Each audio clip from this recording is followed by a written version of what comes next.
Meus irmãos, antes da leitura bíblica, seja-me permitido dirigir uma palavra de saudação à igreja. Eu trago um abraço fraterno de minha igreja, a primeira igreja presbiteriana em São Bernardo do Campo, da qual eu tenho a grande alegria de ser um dos pastores auxiliares. Meu desejo é que Deus continue a abençoar esta igreja por meio de seu pastor, que há quase 5 décadas conduz o rebanho de Deus com tanta integridade e fidelidade. Eu agradeço, já falei com ele pessoalmente, a confiança de me ceder o púlpito à igreja que é do Senhor, mas que o Senhor o concedeu para pastorear. Em geral, nós pastores somos muito zelosos de nossos púlpitos pelo ensino da palavra. E sempre poder ocupar o púlpito de uma outra igreja é um atestado de confiança que nós rogamos a Deus poder honrar essa confiança, transmitindo com fidelidade a palavra de Deus. Que Deus nos abençoe. Amém. Meus irmãos, eu quero ler 2 textos com vocês. O primeiro deles se encontra em livro de Atos dos Apóstolos. Atos dos Apóstolos, capítulo 16, a partir do verso 6. Então são 2 textos. O primeiro é este, Atos 16, a partir do verso 6. A visão em Troade. Diz assim a palavra de Deus. E percorrendo a região frígio-gálata, tendo sido impedidos pelo Espírito Santo de pregar a palavra na Ásia, defrontando Mísia, tentavam ir para a Bitínia, mas o Espírito de Jesus não o permitiu. E tendo contornado Mísia, desceram a Troade. À noite sobreveio a Paulo uma visão, na qual um varão macedônio estava em pé, e lhe rogava, dizendo: passa a Macedônia e ajuda-nos. Assim que teve a visão, imediatamente procuramos partir para aquele destino, concluindo que Deus nos havia chamado para lhes anunciar o Evangelho. Tendo, pois, navegado de Troade, seguimos em direitura a Samotrácia, no dia seguinte a Neápolis, e dali a Filipos, cidade da Macedônia, primeira do distrito e colônia. Nesta cidade permanecemos alguns dias. No sábado, saímos da cidade para junto do rio, onde nos pareceu haver um lugar de oração, e, assentando-nos, falamos às mulheres que para ali tinham concorrido.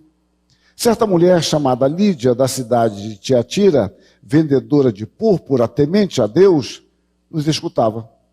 O Senhor lhe abriu o coração para atender às coisas que Paulo dizia. Depois de ser batizada ela e toda a sua casa, nos julgou dizendo: se julgais que eu sou fiel ao Senhor, entrai em minha casa e aí ficai. E nos constrangeu a isso. Amém. O segundo texto, meus irmãos, é uma decorrência deste, que se encontra na carta de Paulo aos Filipenses. Carta de Paulo aos Filipenses é um texto que fala de um período de 10 anos depois, mais ou menos. Filipenses, capítulo 1, a partir do 1º verso. Carta de Paulo aos Filipenses, capítulo 1, a partir do 1º verso.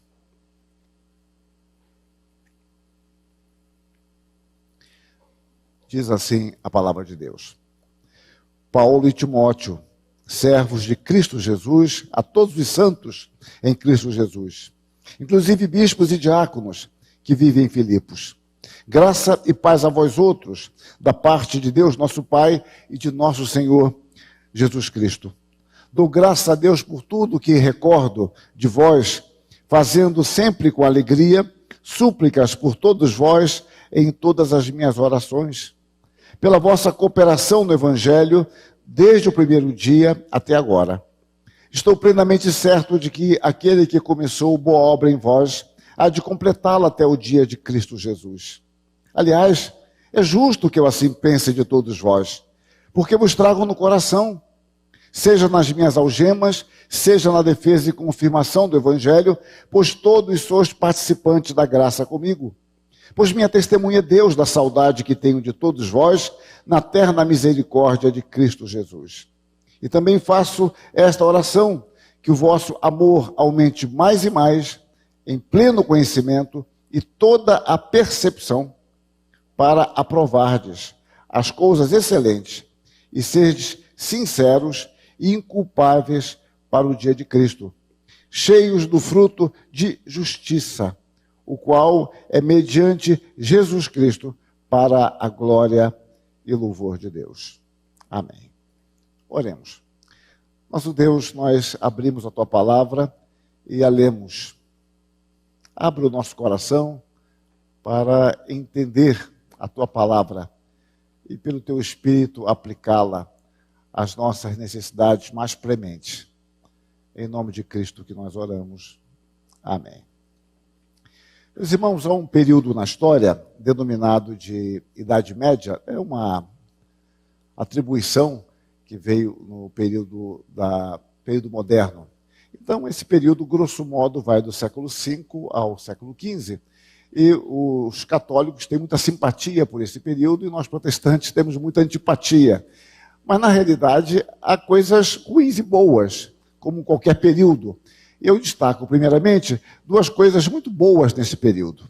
Uma delas foi o surgimento da universidade moderna. Como nós conhecemos, ela vai surgir por volta do século X, século XI, e a Europa vai se destacar na criação de universidades. E as três primeiras mais famosas é de Paris, Bolonha e Salerno, que não me cabe aqui dar mais detalhes, porque isso não é importante agora. E a questão foi tão ampla na Europa que, no final do século XV, nós já tínhamos na Europa mais de 75 universidades.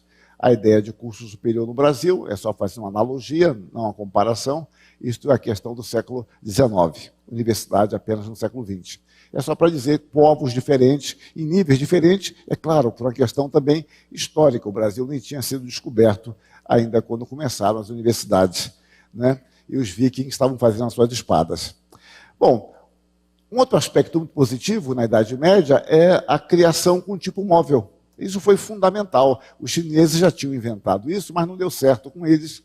E, finalmente, por volta de 1440, nós vamos encontrar Gutenberg, ainda que quebrado, ele e seus amigos vão criar a imprensa com tipo móvel, vão imprimir a Bíblia de 42 linhas, assim conhecida, porque ele começou a imprimir com 40 linhas, depois, para economizar papel, ele começou a colocar 42 linhas, e isso vai ser uma grande revolução cultural, e a reforma que viria no século XVI vai se beneficiar bastante disso, e também a imprensa vai se beneficiar da reforma.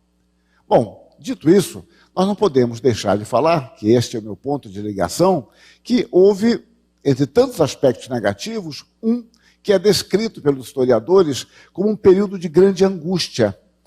O final do século XV, início do XVI, é dito por alguns historiadores como um período de ansiedade. Havia uma ansiedade reinante no povo. E vocês observam que a angústia que Lutero vai sentir no início do século XVI não era só dele. Se aquela angústia fosse só dele, não haveria reforma, no sentido de crescimento. É porque o seu sofrimento, a sua dor, a sua angústia, encontrou ecos em outros corações também carentes da palavra de Deus. E Lutero lutava com isso. Esses homens desejavam encontrar a salvação ou uma resposta para as suas ansiedades.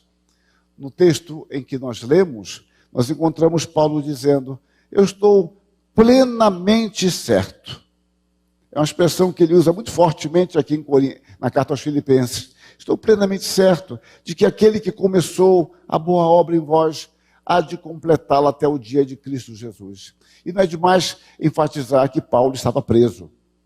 Parecia um fracasso em sua missão. A igreja estava sendo perseguida. Quando você vê o versículo 29 do capítulo 1, fica muito claro que a igreja estava passando por provações severas. Mas isso não abala a fé daquele homem. Ele diz: estou tranquilo quanto a isso. Eu estou certo de que aquele que começou a boa obra em vós há de completá-la.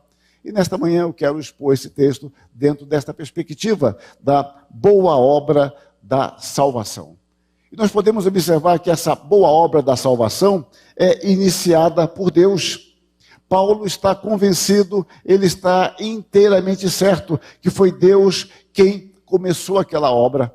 Ele pode analisar aspectos externos e pode analisar aspectos internos. Isso, meus irmãos, não é um caso específico da igreja de Filipos. Esta é uma realidade de toda a igreja de Deus. Quando nós vamos entender o surgimento da igreja a partir de um aspecto interno, nós observamos que nós podemos falar externamente.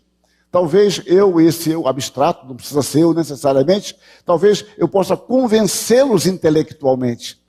Mas isso não muda a realidade espiritual se o Espírito Santo não transformar o coração. Eu não tenho poderes para levar a palavra ao coração. Eu transmito a palavra. E Deus, conforme o seu propósito, conforme o seu desejo, conforme o seu decreto eterno, ele leva esta palavra ao coração. Ele quebra as barreiras. E isto é o sentido de vocação, do chamado interno. O que se fala em teologia, é apenas uma expressão que procura expressar as Escrituras, é que nós, seres humanos, chamamos externamente as pessoas. Mas somente Deus chama internamente. Mas Deus, por graça, se vale desse chamado externo para atingir o coração do povo. Há um aspecto, então, comum. Toda igreja, todo novo nascimento passa por isso. A especificidade aqui externa é apenas quanto à preparação de Deus para que Lídia ouvisse a mensagem do Evangelho, para que o carcereiro ouvisse a mensagem, para que os filipenses tivessem acesso ao Evangelho. Mas Deus prepara os caminhos e nós nem sequer temos noção disso. Aquilo que nós chamamos, por vezes, de acaso, na realidade, a direção de Deus. Deus tem um controle de toda a história. Deus tem um controle de todas as circunstâncias. Não existem acasos para Deus. E quando nós voltamos ao texto de Atos, podemos ver. No sábado, saímos da cidade para junto do rio, onde nos pareceu haver um lugar de oração. E assentando-nos, falamos às mulheres que para ali tinham concorrido. Certa mulher, chamada Lídia, da cidade de Tiatira, vendedora de púrpura, temente a Deus, nos escutava. O Senhor lhe abriu o coração para atender às coisas que Paulo dizia. Notemos alguns detalhes. Primeiro, que Lídia, ela era uma mulher educada. Ela sabia ouvir. Não era uma mulher falastrona. Ela sabia se portar. A questão, muitas vezes, não é de espiritualidade, é de educação. Sabia se portar num lugar adequadamente. Essa é a ideia do ouvir, de onde vem a nossa palavra acústica. Ela ouvia com atenção, ela ouvia com interesse. Diz o texto que ela nos escutava. O segundo aspecto é que foi o Senhor quem abriu o coração dela. Diz o texto lá no verso 14. O Senhor lhe abriu o coração para atender às coisas que Paulo dizia. A ideia é de abrir completamente. Deus escancarou o coração de Lídia para que ela se inclinasse. Não apenas entendesse intelectualmente e pudesse repetir o que foi dito, mas que aquilo fizesse com que aquela mulher tivesse o seu coração quebrantado e se inclinasse para a palavra. Então, o apóstolo Paulo, ele só conseguiu ter um ouvido por parte daquela mulher significativo por obra do Espírito Santo. A pregação era de Paulo, mas a efetividade da pregação era do Espírito. É por isso que nós, às vezes, nos equivocamos quando oramos apenas pelo pregador. Nós temos que orar pelo pregador e pela igreja. Porque não adianta o pregador pregar a palavra se a igreja não atender a esta palavra. E Deus opera em ambos os lados, de ambas as formas.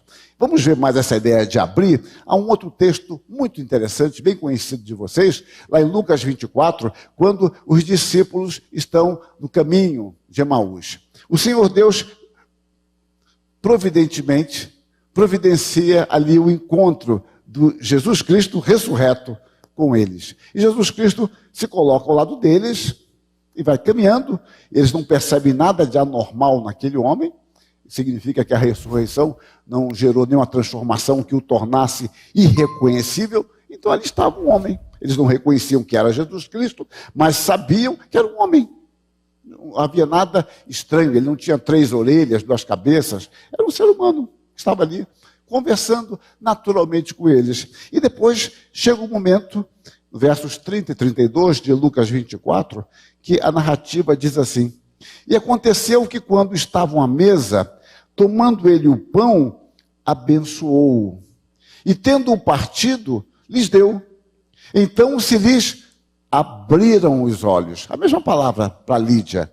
Se lhes abriram os olhos e o reconheceram. Eles tiveram um conhecimento significativo de quem era Jesus Cristo. Mas ele desapareceu da presença deles. E disseram um ao outro: porventura não nos ardia o coração quando ele pelo caminho nos falava, quando nos expunha as Escrituras? Abriu os olhos, expunha as Escrituras. Algo que não fica tão evidente em nossas traduções, mas a palavra para abrir e expor é a mesma. Nós abrimos o texto e Deus abre o coração. O caminho ordinário usado por Deus para atingir o pecador, como fez conosco também, é por meio da palavra. A fé vem pelo ouvir da palavra. O Senhor abriu o texto, que aqui chama de expor. A pregação é uma exposição do texto, é abrir o texto diante do povo de Deus. Muito bem, a sequência de Lucas 24 vai contar Jesus Cristo junto com os discípulos, os demais discípulos, em Jerusalém. E agora ele vai explicar sobre o seu ministério, sobre a sua missão, ele vai falar sobre as profecias concernentes a ele, e no verso 45, lemos assim, em Lucas 24, então lhes abriu o entendimento para compreenderem as Escrituras. Aqueles homens conheciam as Escrituras. E o texto anterior vai dizer que ele lhes falou tudo o que estava escrito a respeito dele, nos salmos, nos profetas, na lei. Eu estou invertendo a ordem, não há problema. Ou seja, pega as grandes divisões do Antigo Testamento e Jesus Cristo vai mostrar que todo o Velho Testamento apontava para ele. E aqueles homens conheciam isso, conviveram com Cristo durante 3 anos, mas ainda não haviam entendido. Então, lhes abriu, mesma palavra, o entendimento, a mente, para compreenderem as Escrituras. Observem, meus irmãos, que o Senhor abre o nosso coração. Você é salvo porque você quer ser salvo. Mas você quer salvo porque Deus desperta em você o desejo de querer ser salvo. Ninguém é salvo a contragosto. Nós queremos ser salvos, mas querer ser salvo é graça. Sem a graça, nós jamais entenderíamos esta mensagem salvadora. Poderíamos repeti-la até de forma mais rebuscada, logicamente, mas não faria sentido espiritual. E Paulo olha para a história da igreja de Filipos, como eu falei, 10 anos depois, e diz: olha, aquele que começou a boa obra em vós. Aquele que começou a boa obra em vós. Deus começou. E essa obra, meus irmãos, é pela graça de Deus. Quando voltamos ao texto de Filipenses, no verso 2, lemos: graça e paz a vós outros, da parte de Deus nosso Pai e do Senhor Jesus Cristo. Meus irmãos, a salvação, ela começa por uma nova relação com Deus. Às vezes nós pegamos coisas periféricas que estão envolvidas na salvação, mas perdemos de vista a questão fundamental. Nós estávamos rompidos com Deus. Os nossos pecados fazem separação, diz lá Isaías 59:2. Paulo fala que todos pecaram. Ele fala que o salário do pecado é a morte. E esse salário ninguém quer receber, mas você trabalhou para a morte. Você trabalhou, é um salário, mas o dom gratuito é a vida eterna. Mas o salário, não. O trabalhador é digno do seu salário. Então receba a morte física, espiritual e eterna. E assim entrou o pecado no mundo, pela desobediência. Bom, então o homem está rompido com Deus. Ele precisa ser reconciliado com Deus. É o ministério que Paulo fala da reconciliação. E a reconciliação começa pela graça. Há uns hinos magníficos que as traduções mudam dos hinários, mas no hinário que a minha igreja adota, fala: ouvi o Salvador dizer, vem descansar em mim. Fui a Jesus e lhe entreguei meu triste coração, abrigo e paz achei em meu coração. Ouvir é graça. As minhas ovelhas ouvem a minha voz. E ouvem não apenas externamente, ouvem com o seu coração. Mas o instrumento foi a palavra que Deus pode usar pela pregação. Alguém pode ler a palavra. Quantas igrejas surgiram com pessoas lendo as escrituras sagradas? Quantos de vocês certamente não se converteram ou não têm parentes, conhecidos, já ouviram histórias de pessoas que esbarraram com as escrituras e começaram a ler, e Deus abriu seu coração. Deus faz isto pela graça. A paz com Deus só é possível pela graça. Nós, rompidos com Deus, somos inimigos de Deus, não há paz em nós porque nós fomos criados para nos relacionar com o nosso Deus. Fomos criados à imagem e semelhança de Deus. E a essência do homem é ser a imagem e semelhança, não uma imagem decaída como após o pecado, mas uma imagem restaurada, tendo como modelo Jesus Cristo, o alvo eterno de nossa eleição.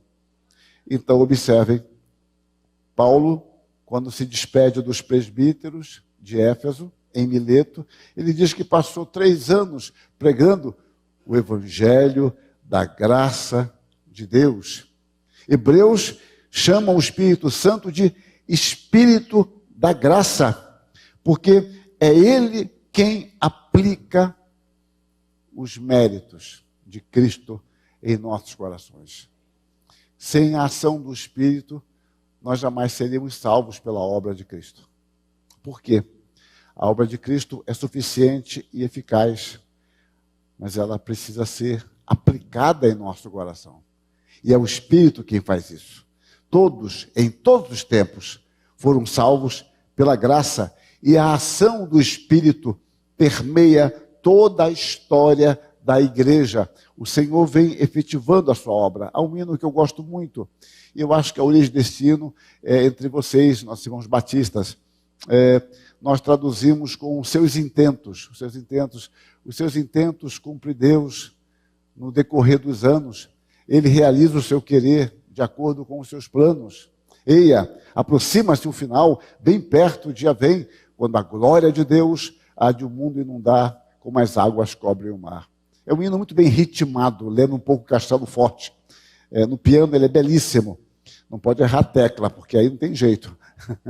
Mas ele é um hino que fala é tipo uma marcha. Os intentos de Deus, ele cumpre. Deus cumpre sempre. E o Espírito é fundamental nisto. Quando Pedro tem que falar diante do concílio de Jerusalém, e uma das questões que tinha sido levantada já em Atos 11, e agora nós estamos em Atos 15, é ele ter ido pregar na casa de Cornélio. Ele já se explicara, mas agora é uma reunião oficial diante do concílio. E Pedro diz assim: mas cremos que fomos salvos pela graça do Senhor Jesus, como também aqueles o foram. Ele está dizendo, olha, nós fomos salvos pela graça, os gentios também. É a mesma graça. Ninguém aqui foi salvo de outra forma. A obra do Senhor, ela é pela graça. A nossa fé é somente pela graça. Quando Lucas fala do ministério de Apolo, ele diz o seguinte: querendo ele percorrer a Acaia, animaram-no os irmãos e escreveram aos discípulos para o receberem. Tendo chegado, reparem só isso, está em Atos 18, 27. Tendo chegado, auxiliou muito aqueles que, mediante a graça, haviam crido. Auxiliou aqueles que, mediante a graça, haviam crido. Então, meus irmãos, a graça, ela é um favor imerecido da parte de Deus para conosco. Homens e mulheres totalmente distantes de Deus e rebeldes a Deus. É preciso que entendamos que a fé é um dom de Deus. Não há mérito na fé. E nós temos que verificar sempre a nossa fé, porque às vezes você usa nomes diferentes para conteúdos distintos. Você tem a carcaça, que é a palavra, mas você lá dentro tem um outro sentido. Eu posso ilustrar com a palavra fé. Às vezes você fala fé, mas o conteúdo do que você chama fé é obra. É uma armadilha muito sutil. As palavras não mudam a essência da coisa. Então você chama fé, mas eu tenho muita fé. Olha, se não fosse a minha fé... Bom, isso é obra. Mas você chama de fé. Os nomes não mudam a essência das coisas. As coisas são o que são. Os nomes são alusões à essência, mas muitas vezes não funciona desta forma. Então Paulo diz, porque pela graça sois salvos mediante a fé. E isto não vem de vós, é dom de Deus, não de obras, para que ninguém se glorie. Olha, eu fui salvo, mas foi o seguinte, é igual bolsa de estudo, né? Você pede 100%, alguns conseguem 75%, outros conseguem 50%, você fala, não, minha, é só de 50%. Ó, não, eu entrei com 50% de obra e o Espírito Santo completou. Aí alguém fala, não, eu fui 90%. Fui só um pouquinho só, eu poupei o Espírito Santo. A graça foi para o outro. Não funciona assim. A minha fé, eu tenho muita... Olha, rapaz, se não fosse a minha fé, é um negócio estrondoso. Não funciona. A fé é dom de Deus. E um texto que destrói totalmente a nossa possível arrogância é o texto de Paulo a Timóteo, quando ele diz que Deus nos salvou e nos chamou com santa vocação, não segundo as nossas obras, mas conforme a sua própria determinação e graça, que nos foi dada em Cristo Jesus, quando? Antes dos tempos eternos. Eu li 2 Timóteo 1,9. Aquele que começou a boa obra da salvação é Deus. Ele o faz pela graça. E o texto de Filipenses, voltando ao verso 6, aquele que começou a de completá-la. A boa obra da salvação é completada. Meus irmãos, por falta de planejamento, pode ser pessoal ou institucional, estrutural, muita coisa que planejamos não dá certo. Eu já vi em lugares um viaduto, parte dele construído, que levava de nenhum lugar para lugar nenhum. Obra. Vocês devem ter visto isso? Estradas que começam numa ponta, vai para outra, aí depois descobre que elas não casam. Aí tem que fazer um pequeno desvio, porque ela não casa aqui. Quando você vai para São Francisco do Sul, Santa Catarina, tem lá um pedaço de uma ponte, que não tem nada antes nem depois, mas está lá, aquilo ali. E não deve ser uma obra arquitetônica, é muito mal feito para ser isso. Então o negócio está lá. Erros de planejamento. E também no nosso mundo. Eu gosto muito de organizar a minha vida segunda-feira. Eu gosto muito de segunda-feira, preparar a semana. Mas você, pronto, um pequeno problema, tem uma gripe. Ou alguém lhe procura. Ou deu uma tempestade há um mês atrás, Maringá, eu não sei se aqui também foi tão forte. Ficamos sem luz lá, 20 horas sem energia. Gente, sem energia a gente, olha, não tem jeito. A gente olha para cá, olha para lá, não liga computador, não liga televisão, geladeira, ou a gente não sabe, não, aí vai brincar com os cachorros. Mas parece até que os cachorros ficam desenergizados também quando falta energia. Mas observam isso? Sem energia é uma coisa tremenda. Então, faltou energia, todo o seu planejamento acabou. Acabou. Você não tem mais, porque o contato é a bateria. Agora a questão da bateria, acabou, não tem que poupar a bateria, tal.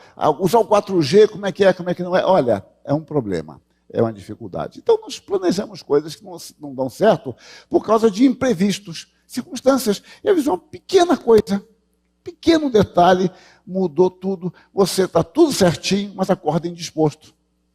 Você acordou indisposto. Pronto. E aí é uma dificuldade. Meus irmãos, a obra de Deus não tem frustração alguma. É o que Jó conclui, Jó 42. Não é isso? Os planos de Deus não podem ser frustrados. Eu não entendo cada etapa.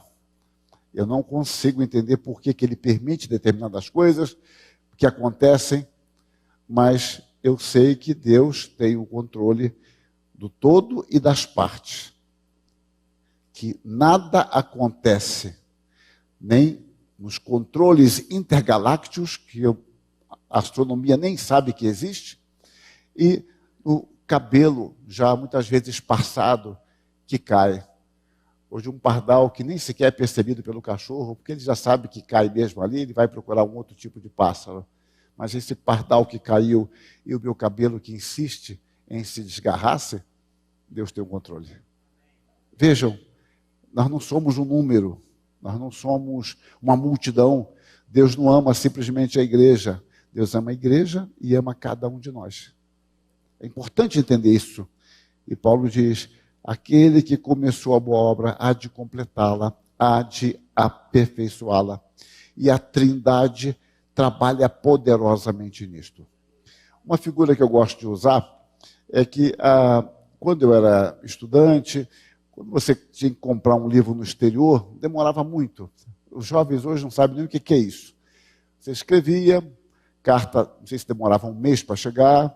Se você recebesse um retorno com 2 meses da carta, era uma beleza. Então você esquecia. Era um negócio para você esquecer. Então comprar livros demorava muito, era um semestre.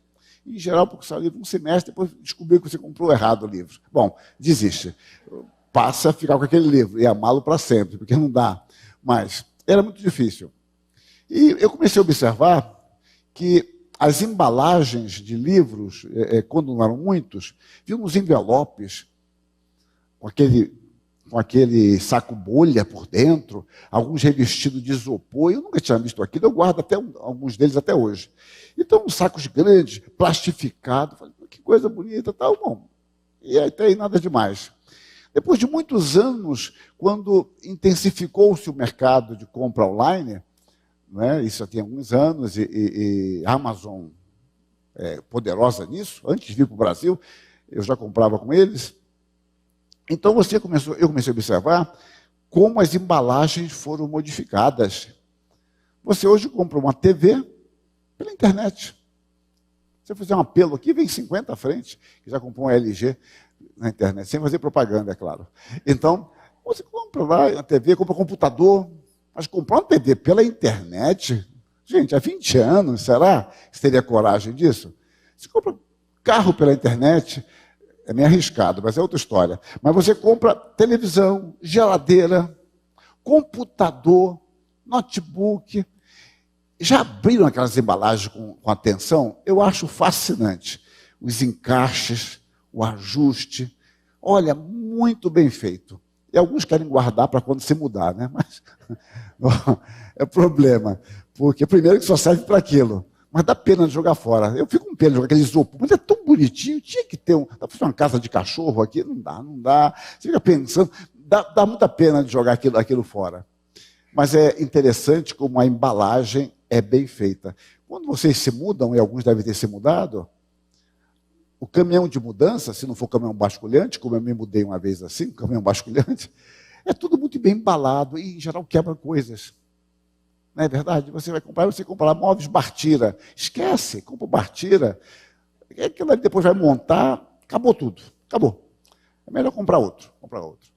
Bom, meus irmãos, nós não temos esse problema porque o nosso Deus, além de ser todo-poderoso, é um Deus trino. O Pai, o Filho e o Espírito Santo nos envolvem e nos protegem. Nós somos, entre aspas, muito bem embalados. Deus vai nos conduzindo na história. Só que Deus não nos conduz como um objeto inerte. Ele nos conduz como pessoas, como filhos, nos fazendo crescer na graça. Então, é muito confortador sabendo, olha, nós estamos bem embalados. As mães não têm essa preocupação quando muda o clima, como está mudando agora, sai com os bebezinhos. Será que ele não vai sentir frio? Aí enche de faixa, tanta coisa, e depois ele começa a sentir calor, aí tira 10 metros de chale, né, para embalar bem. Mas é insegurança, não acontece isso? Olha, isso aí não pode adoecer. A cabecinha, a touquinha dele e tal. E o marido desprovido de cabelo não tem touquinha, mas o bebê tem. Então está todo mundo protegidinho e tal. Digamos assim, Deus nos abriga, Ele nos envolve e Ele completa a sua obra. E Paulo escreve a Timóteo dizendo que Deus nos educa.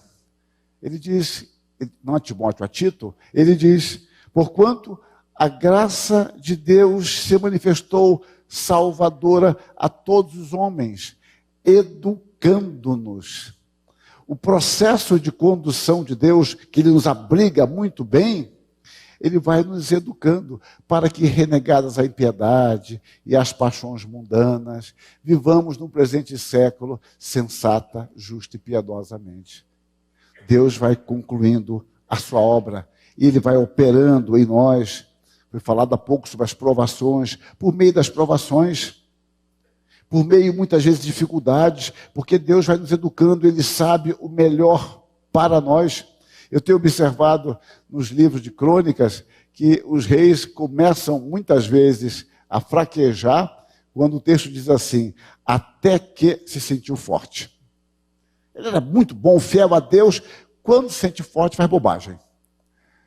E Deus sabe como nós somos. E Ele vai nos conduzindo, nos embalando, nos protegendo até o final. E esta obra, meus irmãos, de Deus, iniciada por Deus, continuada por Deus pela graça e concluída, ela é tão eficaz que você fala do futuro como sendo passado. Nós não podemos fazer isso. Você fala, olha, amanhã eu devo estar aí, olha, se Deus quiser. Você pode até não falar, mas você pensa, sabe disso. Olha, amanhã, se Deus quiser, eu vou resolver esta questão. Olha, semana que vem eu creio ter mais tempo. Mas, como eu falei, tudo pode se transformar por circunstâncias. Eu me lembro que eu participei de um congresso em 83, em Curitiba. E eu não conhecia Londrina, mas eu soube que uma caravana de Londrina, em julho de 83, não pôde chegar a Curitiba porque foi uma tempestade. Eu nunca li mais sobre isso, apenas eu presenciei. Uma tempestade que caiu algum tipo de barreira. Isso foi anunciado lá em Curitiba. Olha, o pessoal de Londrina não pôde vir porque houve impedimento, vamos orar por eles. Então, eu não sei mais dessa tempestade que houve. Então, eu fico imaginando aqueles jovens da época, que continuam jovens hoje, como eles se prepararam a juntar um dinheiro, uma viagem magnífica, um ônibus cheio de jovens. E agora uma tempestade, pronto, acabou. Todos os sonhos acabaram. Acabou, frustração. Agora a esperança é poder voltar para casa em segurança. Pelo menos isso. Então, acontece com o ser humano. Eu não posso projetar o futuro como segurança. Mas, quanto à nossa salvação, nós podemos.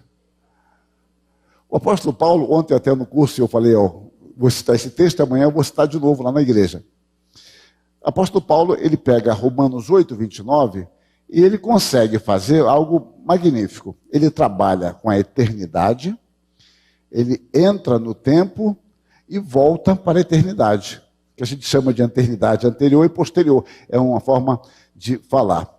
Ele diz assim lá em Romanos 8, 29 e 30. Porquanto aos que de antemão conheceu.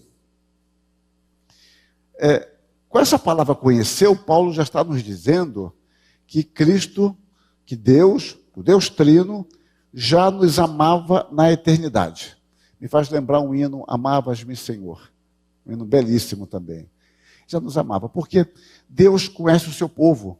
Deus não conhece os ímpios. Quando fala não conhece os ímpios, é o sentido de que Deus não se relaciona afetivamente com o ímpio.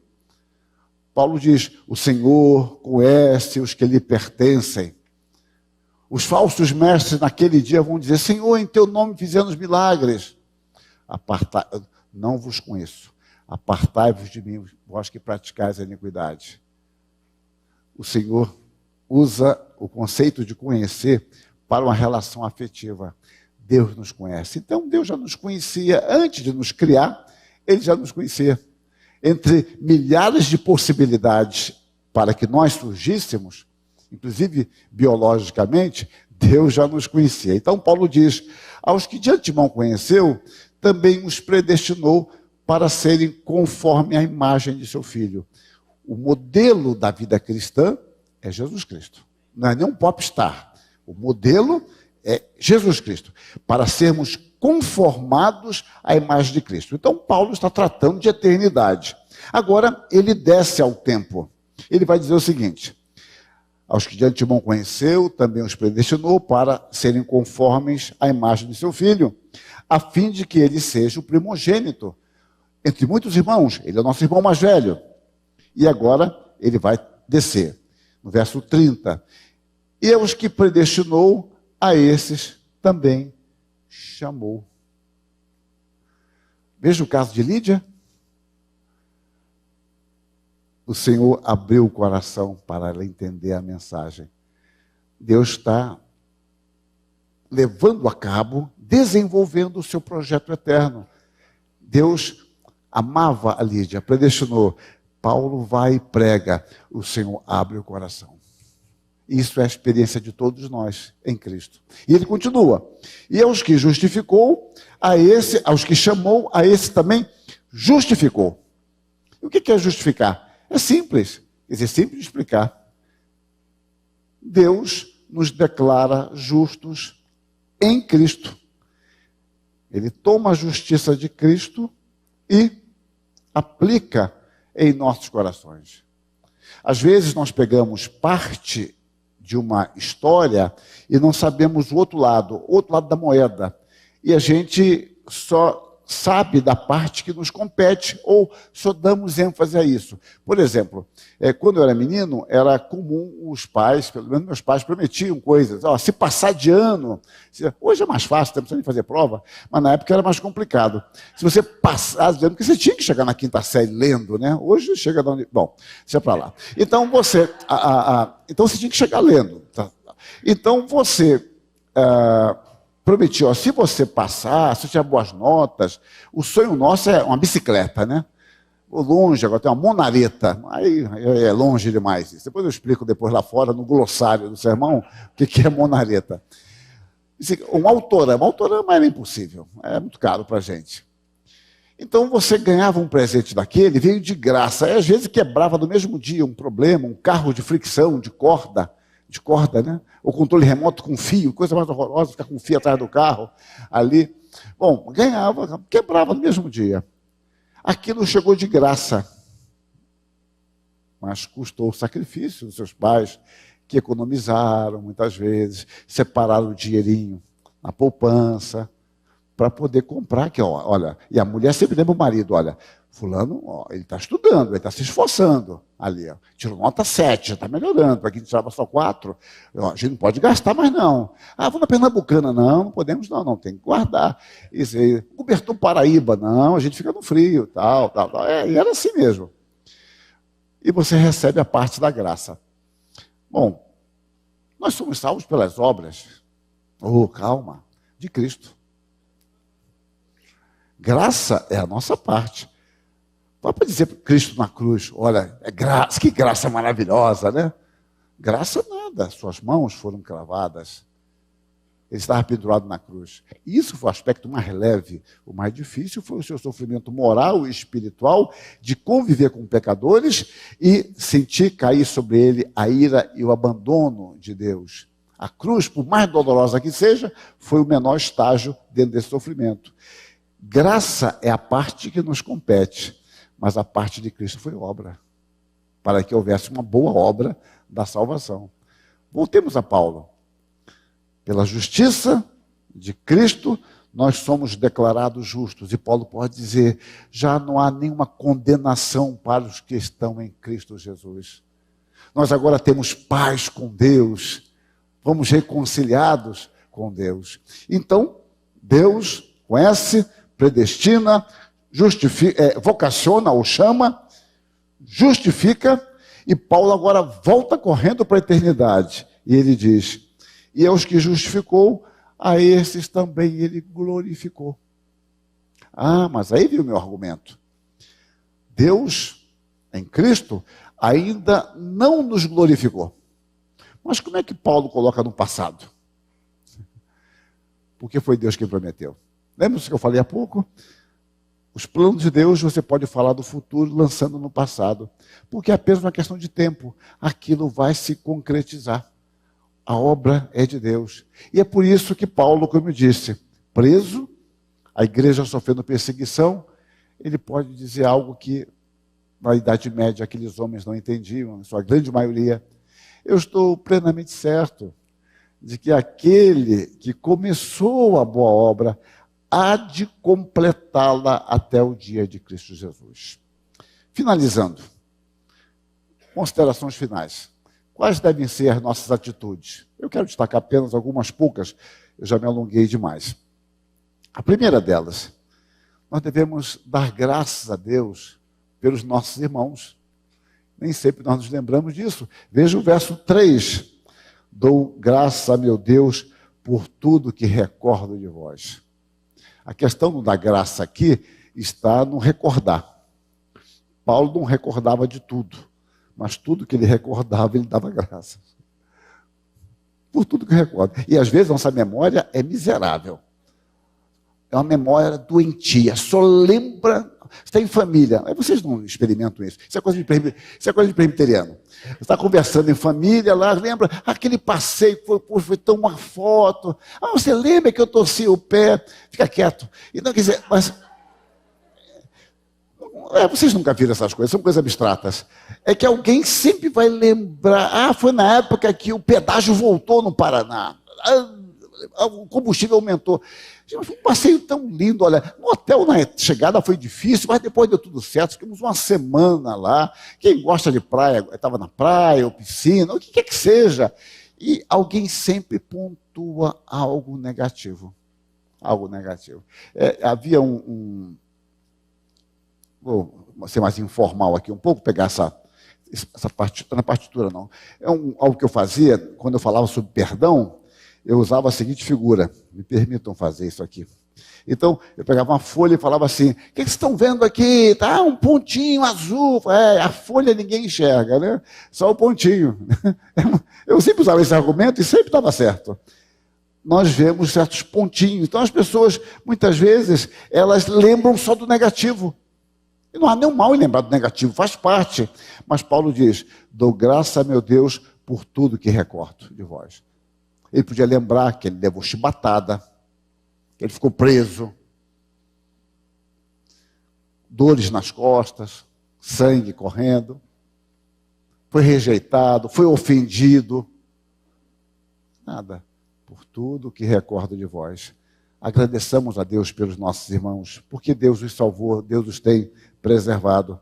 O segundo aspecto complementar a esse, de atitude, está no verso 4, intercessão. A intercessão por Deus, a intercessão a Deus, por Deus está guardando e preservando nossos irmãos. Veja o verso 4, fazendo sempre com alegria súplicas por todos vós em todas as minhas orações. E ele volta a falar isso no verso 9, interceder a Deus. Agradecer pelos nossos irmãos, mas ao mesmo tempo exercitar a nossa fé, agradecendo a Deus porque Deus os tem sustentado e pedindo a Deus que fortaleça a fé dos nossos irmãos. E quando nós oramos uns pelos outros, meus irmãos, isso é magnífico. É um aprendizado, além de Deus se agradar dessa união que foi mencionada aqui há pouco, quando cantamos sobre a união da igreja. Uma terceira atitude é a atitude de proclamação do Evangelho. Vejam o verso 5. Pela vossa cooperação no Evangelho, desde o primeiro dia até agora. Por que essa igreja cooperou no Evangelho? Porque ela ouviu o Evangelho. Essas pessoas não conheciam o Evangelho. Foi assim que o Evangelho entrou na Europa.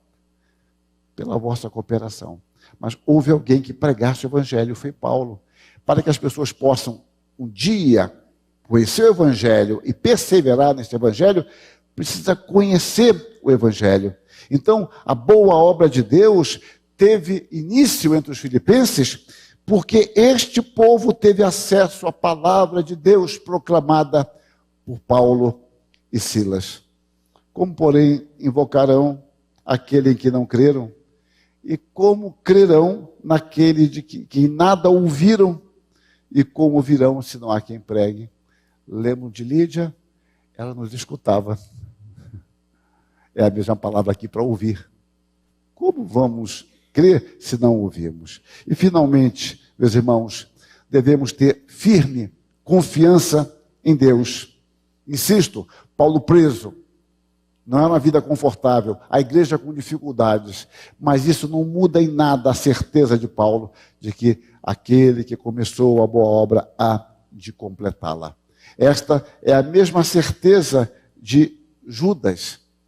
Quando Judas, ele conclui a sua epístola, ele diz: ora, aquele que é poderoso para vos guardar de tropeços e para vos apresentar com exultação. Vos apresentar não timidamente, isso aqui, não, com alegria. Este é meu povo, esta é minha igreja. Apresentar com exultação, imaculados, diante da sua glória. Aí é um problema, porque diante da glória, minha esposa estava fazendo um curso qualquer lá pela internet, e eu via a senhora que ensinava, eu passo e ouço, né? Eu falei, igual coruja, né? Se eu não falo, mas presto atenção, né? Eu fico ouvindo as coisas. E ela falando: olha, não compare o seu trabalho, não compare o seu trabalho. E tal. Eu falei: puxa, é legal, né? Porque é uma droga que foi feita aqui, mas a dela é modelo. Ela é modelo. Agora aqui o texto, vejam só. Diante da glória de Deus, nós não vamos ser envergonhados? Gente... Não acontece isso? Trabalho na escola para os jovens, faz um trabalho, aí ele vai apresentar e vê do colega dele: ah, meu Deus, tu está com vergonha do meu. Outro dia eu vi o John MacArthur pregando, é uma questão que eu vi no Canadá, deve ter uns 2 meses isso. Eu vi ele pregando, eu falei para meus amigos: eu não prego mais não. Não. Depois desse sermão, eu não prego. Então a gente sente muito diminuto, né? Pequeno, você está começando um negócio, vai mostrar uma florzinha, o outro fez um jardim, suspenso da Babilônia, um fundo musical, e você está aquele negócio ali, se esconde, né? Guarda no bolso. Mas vejam só o texto, que coisa maravilhosa. Eu vou começar de novo. Ora, aquele que é poderoso para vos guardar de tropeços e para vos apresentar com exultação, imaculados, ou seja, sem mancha, diante da sua glória, ao único Deus, nosso Salvador, mediante Jesus Cristo, Senhor nosso, glória, majestade, império e soberania, antes de todas as eras e agora, por todos os séculos. Amém. Aquele que começou a boa obra em vós, há de completá-la até o dia de Cristo Jesus. Que Deus os abençoe. Amém.